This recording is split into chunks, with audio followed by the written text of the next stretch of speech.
my name is Shaun, and back there is Rebecca, my partner in crime. Hello. Bloody good work earlier, honestly, I mean it, delivering us all that data. It's really just too bad that our man on the inside was such a, how to put it? Fanatic. Fanatic is the best word, I suppose. We take who we can get. Exactly. Well put. We saw in John an opportunity to burrow deeper into Abstergo's cloud servers, and I'm not ashamed to say we took it. Not realizing, of course, that he was enlisting you to help him. And to blame, should anything go wrong. I suppose it all worked out very nicely in the end. Most of it, anyway. What Shaun really wants to say is, if you're up for more hacking, we are too. John gave you level 3 security clearance before he died. You should use it. The assassins don't have the resources to pay you like the Templars do, but we'll make it worth your while. Look, we should really cut it short, Bex. 20 seconds. All right. Good luck. Cheers, mate. And top-notch work, really top. Give yourself a pat on the back. And happy hacking.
Timestamp August 16th, 2013. The following audio clips were selected from over 160 hours of reel-to-reel tape found in the residence of the late Dr. Warren Vidic following his murder in December 2012. According to labels on the tape's canisters, these recordings were made over a 14-month period between 1980 and 1981 without the consent of their primary subject, Mrs. Eileen Bach, a colleague of Dr. Vidic's and the originator of Abstergo's surrogate initiative. Mrs. Bach is now deceased. It should be stated unequivocally that Dr. Vidic made these recordings illegally and of his own volition using wiretaps and hidden microphones. Abstergo Industries had no knowledge of his actions and disavows any responsibility for them. And we're live. Capacitors at full. Ease the signal in. A little more. You feel anything? Don't be timid. Double it. No, we're taking it easy. 20%. 30. Eileen, go easy. We're 6 past yesterday. And boost the inputs. Too risky. Not if we split the I/O signals. 25%. Ease up. Oh, okay. There. I see something. What is it? Mein Gott. I hear talking. You're okay? Ja, ich höre Stimmen. It's German. Mein Name ist Miriam Kurz. I see a light. It's cold. Ich werde nichts sagen. There's a man with me. Mehr werde ich nicht sagen. Keep an eye on our vitals. Mein Name ist Miriam Kurz und ich bin eine Navajo. Des Hitlers Zwang, der macht uns klein. Noch liegen wir in Ketten. Doch einmal werden wir wieder frei. Wir werden die Ketten schon brechen. Eileen? Denn unsere Fäuste, die sind hart, ja. Und die Messer sitzen lose. Für die Freiheit der Jugend kämpfen Navajos. Switch off. Powering down. Kämpft Navajos. Get her out of there. Oxygen from the valve. No. No, Satish, I'm fine, really. Quit the heroics. Just breathe. Better? Yes. Yes, thank you. Did we get something? It'll take a while to pass. What did you see? It wasn't just seeing. It was feeling. Being. I was scared. You were shouting in German? I think I was in Germany. I was in Germany, Satish.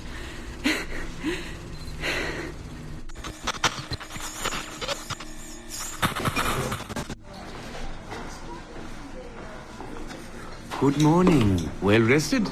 Exhausted. Yesterday was an incredible find. Seems so. What did it feel like? It's foggy, but I relived the memories of a young German woman. Early 20s, I think. A man was interrogating me, looming over me and asking questions. He was shouting, but I was shouting back. And then this poem just came out, like a chant. Fascinating.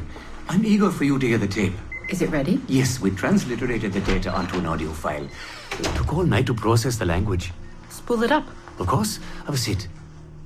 Judging by the subject matter and the setting, I'd say you landed somewhere in Germany in the 1940s, 1 or 2 generations back. During the war, I'd imagine. 1940s Germany? That would be Miriam Kurtz, my ex-husband's mother. So she's not related to you in any way? God, I hope not. I'd hate to find out my ex-husband is also my brother. Well, if it was Miriam Kurtz, then we hit a home run. You tapped into someone else's bloodline entirely. Should we celebrate? We'll listen first. Surrogate Initiative, Test Session 23, July 29th, 1980. Host, Eileen Bach. DNA sample SB1970. It's a little garbled at first. This is you settling into the memory. Your name, say it. My name is Miriam Kurtz. Louder. My name is Miriam Kurtz, and I am Navajo. Where did you last see the artifact? Who holds it now? I'll say nothing. I have told you all I will. I don't believe that is true. Who has the artifact? Hector's dictates make us small, and we are bound in chains. But one day again, we shall walk tall. No binds will us restrain. Enough! For hard our fists, yes, and the knives at our wrists for you to be free. Navajos lay siege. Knock her away! Navajos lay siege. And that's where we pull you out. Whoa. What would it take to get a visual render of all that? Months, unfortunately. It took 13 hours just to process the audio. Visual takes much longer. But Vidic is able to record audio and visual in real time. How does he do it? His subjects are exploring their own genetic memories. That requires much less processing power. Hold on, sorry.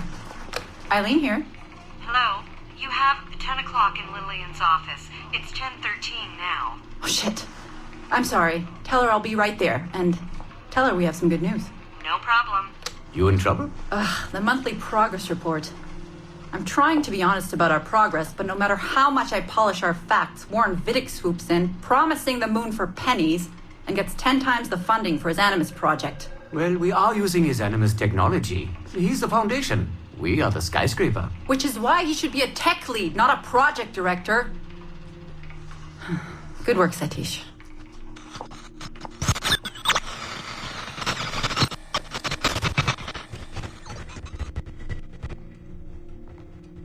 It's incredible footage, really.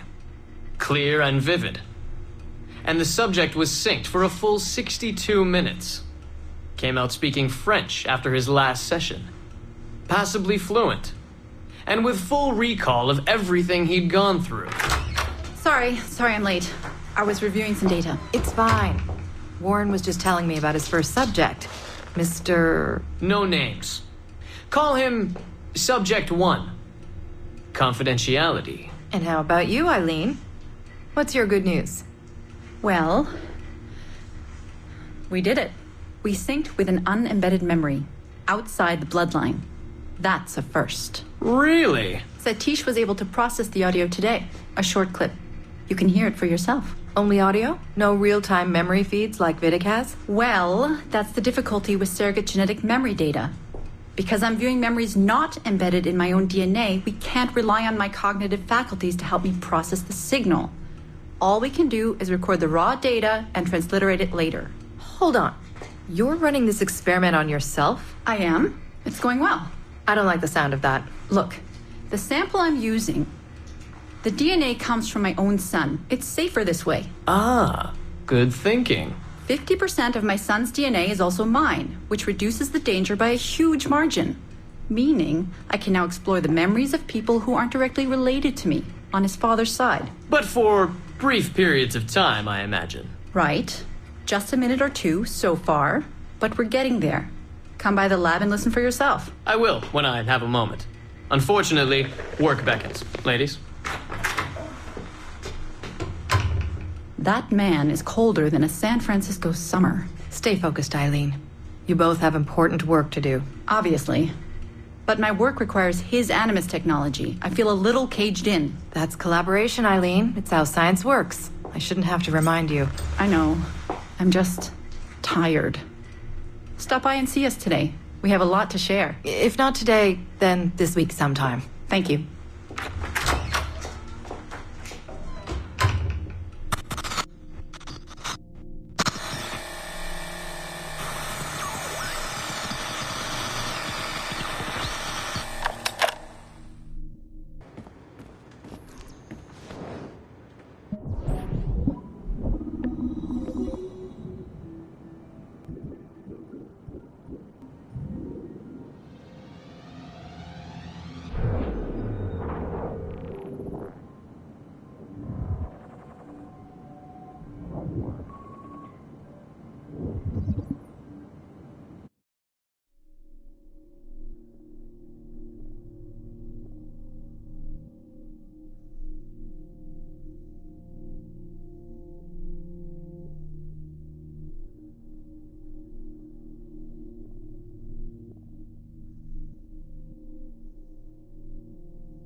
Our initial reports gave us hope that Enzio Auditore would serve as an ideal candidate for future Abstergo projects.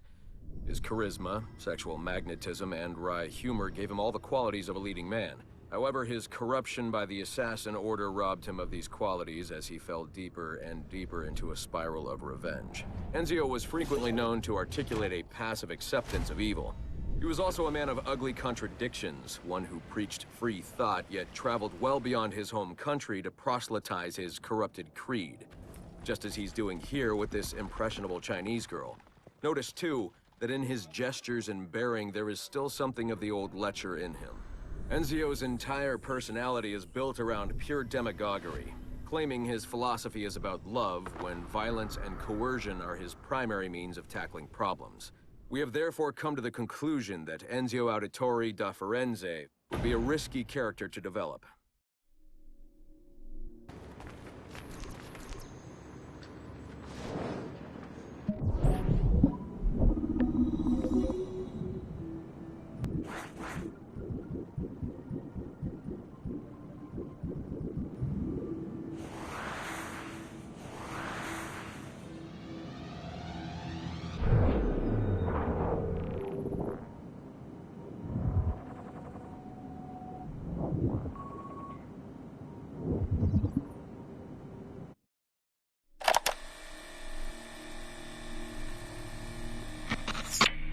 Surrogate Initiative, Test Session 32, January 11th, 1981.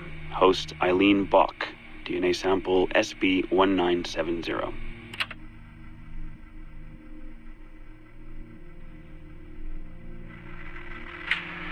Miriam? Miriam, is that you? Are you in here? Bartle! Oh, thank God you're safe.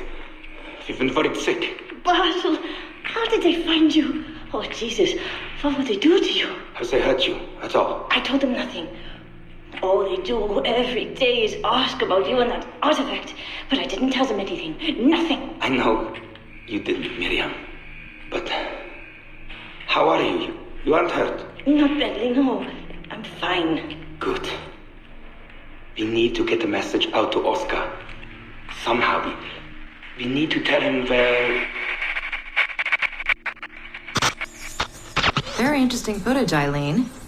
This is Germany, you said. World War II? Most of the memories I've been able to access come from a period where Miriam was imprisoned by Nazis in Cologne. Miriam. Is she still alive? No, she was my ex-husband's mother. She passed away about 5 years ago. Well, she was spirited. An impressive lady. Definitely. And the man, Bartle. He made reference to an artifact. Any idea what that is? My team is looking into that, but it's not our first priority. We still need... It is now. Really? You must have other recordings of this woman. Are there any other mentions of this artifact I should know about? Half a dozen or so, yes. What's this about? You have questions, I understand that. I don't have answers for you. Not right now, but I do have money. And if you get me those recordings and bring me any other artifact references you find, then I will triple your operating budget for as long as I can. Triple my budget? My God, what is this? 9 a.m. Monday morning, my office. We have a lot to discuss. But Lillian, I don't... Have a good weekend, Mrs. Bach. Fantastic work.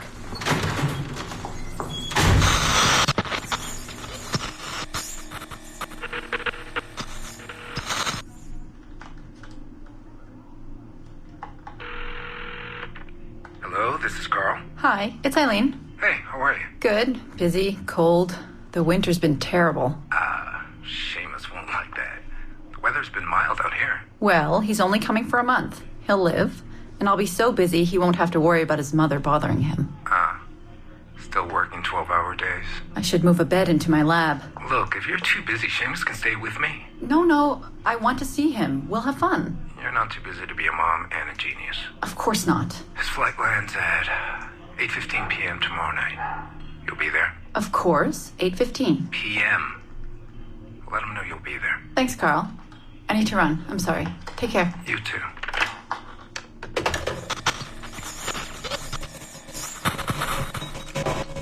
Eileen. Didn't see you come in. I'm not interrupting? No, it's fine. The subject is unconscious. He's traipsing around 18th century New Orleans right now, in the memories of a woman. That must feel odd. How long has he been under? 83 minutes. Whoa. It's average. What can I do for you? I just wanted to thank you for sending Lillian to see me. She came away very impressed. There. You see, all these bureaucrats need is a little glimpse of our secrets every so often.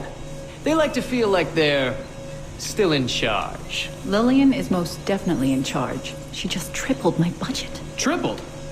Christ, Eileen. You must have discovered who killed Kennedy. Well, she heard something on one of my tapes that interested her. Something about an artifact. Very vague, but it was enough. An artifact? What sort of artifact? Jesus, get him out of there! Get him out! Oh my God. It'll kill him! He's not decoupled! He's having a fucking seizure! Power down! Now! Heart rate 170! Power down! Now!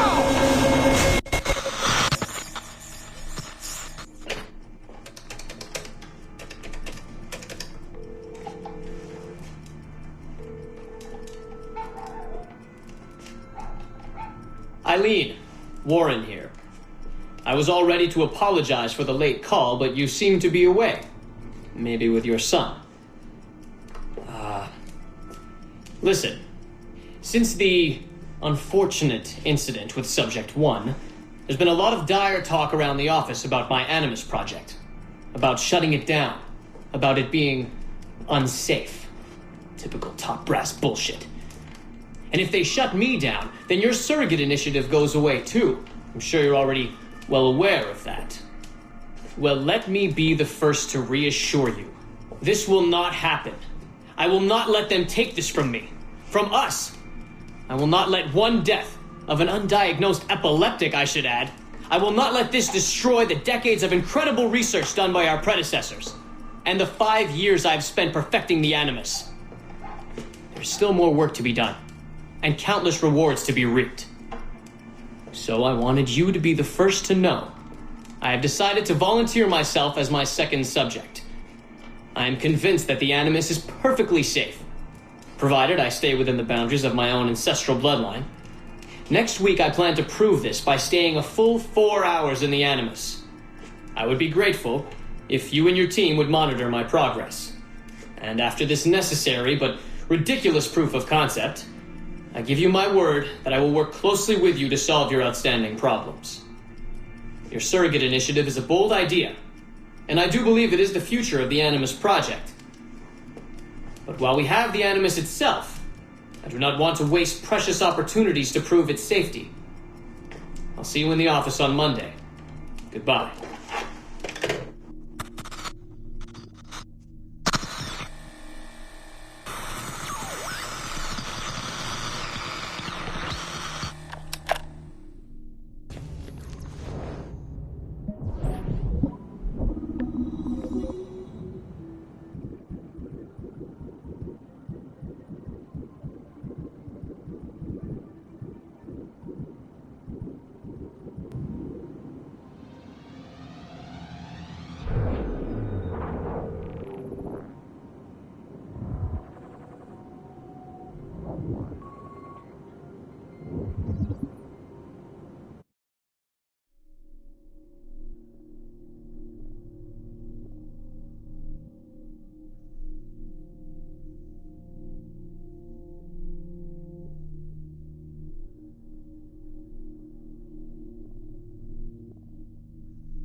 Surrogate Initiative, Test Session 27, October 21st, 1980. Host Eileen Bach, DNA sample SB1970. Miriam, Rebecca, there is no good reason for you to be here. But your intransigence requires that I detain you until you give me information I can act upon. The location of the artifact, perhaps, or the whereabouts of your leader. bottle shink. Just a little something to give Minister Goebbels some encouragement that we are on the right track. How about a nice hug? He looks so sad in all his photographs. Yes, he does, doesn't he? Perhaps you could pay him a visit yourself. He likes beautiful women. Actresses, musicians. Pirates? That's right, pirates. Pirates of the Edelweiss. Isn't that what you kids call yourselves? It's very amusing. And illegal, of course. Breaking Hitler's laws is half the fun. Oh, I imagine so.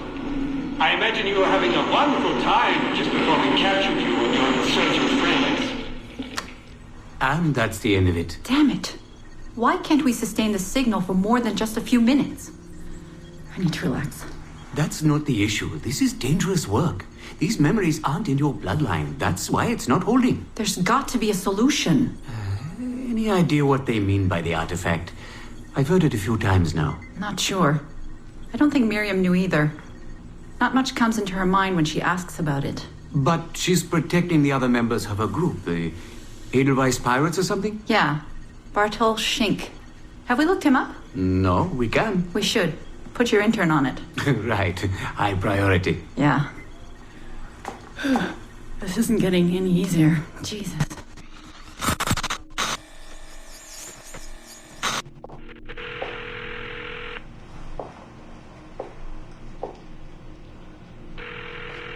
Hello? Hi, Seamus. It's Mom. Hey. How are you? Dad!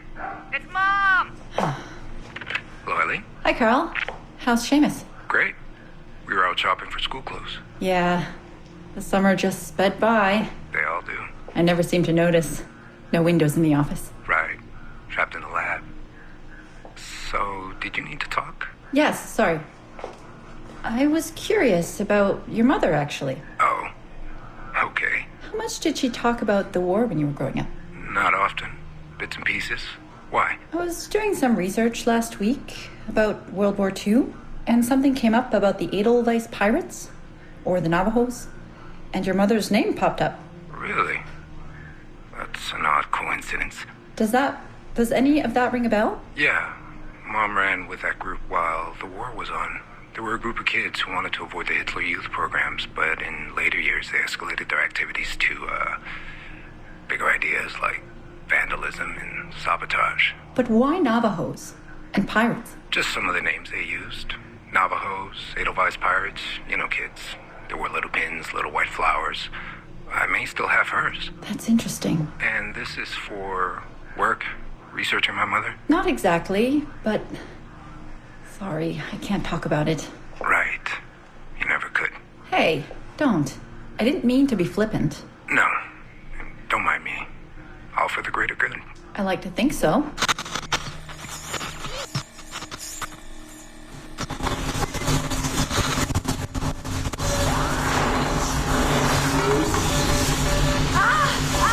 Power down. You all right? Damn it! 5 months of this bullshit! We're floundering. Take it easy, Eileen. You're just stressed. I am not stressed. I'm frustrated. I'd like to go again this afternoon. No. There is no reason to rush this. We're hardly rushing. We're running into the same wall over and over again. Why can't we push through? Why can't you keep me in the Animus longer than 2 minutes? Because surrogate genetic memory data is fragile. The EEG is exploding and your brain is doing too much work. The longer you stay in, the more damage it does. It's even possible that... Possible that... It's possible the memories we're digging into could eventually overwrite your own. Like information on a tape drive. There's just not enough space in your head to do both. Here I come to save the day! Good afternoon, all. Did you invite him? No. But you did. Remember? That was months ago, Warren. What do you need? I wanted to stop by. Check on your progress. Well, apparently it's still too dangerous to keep me under for more than a few minutes. I always suspected that would be your biggest hurdle. The genetic memory sequencing is the easy part, if time-consuming. But the replay, that's something else. Yes? Let's think this through. My subjects are diving into their own genetic memories, so the information is already encoded in their heads. Which means the Animus has less work to do. Less computing, less parsing. Right. So to get your surrogate data working, To let people experience foreign memories, it'll take a hell of a lot more processing power than anyone has. Even Abstergo Industries. Ideally, we'd like to build an external processor that mirrors as many brain functions as possible. Something to handle the calculations. But the cost and upkeep of that would be astronomical. Let me see what I can do. I have some sway with Lillian. We won't build Rome in a day, but if we focus on the pretty buildings first, maybe we'll achieve something. Thank you, Warren. Till next, folks.